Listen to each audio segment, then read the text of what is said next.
सुंदरगढ़ जिले में पुणी लज्जा जड़े 16 वर्षीय नाबालिका विभिन्न प्रलोभन देखाई बारंबार दुष्कर्म अभियोग। सुंदरगढ़ जिला हाथीबारी थाना अभियोग पर पुलिस अभियुक्त युवक को गिरफ्त कर घटनार तदंत आरंभ करिछि। नाबालिका विवाह करने सह विभिन्न प्रलोभन देखाई युवक जनक बारंबार दुष्कर्म करथिबा अभियोग होइछि। गिरफ अभियुक्त पीड़ित नाबालिका डाक्तरी परीक्षा कराଯାଇଛି। यासह साइंटिफिक टीम मध्य घटनार तदंत करिछि।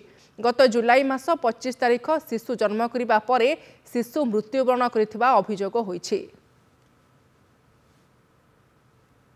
हाथीबारी थाना रिपोर्ट देछंती एवं से निग्रा मोर हाथीबारी थाना पे केस हिची 160/2025 पोस्को एक्ट रे केस हिची रेप सेक्शन मिलाइची एवं से केस रे में जे एकुज अछंती कांडुलाना तांको नाडा होची मनोज कांडुलाना से हाथीबारी रो तांको हमें अरेस्ट करछु एवं ए केस साइंटिफिक टीम मध्ये आस्थिले एवं आज केस से तांको हमें पुराड करछु। जो महिला दुष्कर्म ये जो सरकार आसला पर महिला दुष्कर्म बढ़ी बढ़ी जाउची आ बेसी करी ए महिला मानकर जो नाबालिका मानकर बेसी जो दुष्कर्म होउची सेटा निहाती भाव रे ये सरकार आसला पर बढ़ी चली। नारी मानकर जो निर्यातन होउची सेति पई अभियुक्त मानकु दृढ़ कार्यानुष्ठान करा जाउ कहि कि सरकार अनुरोध करू।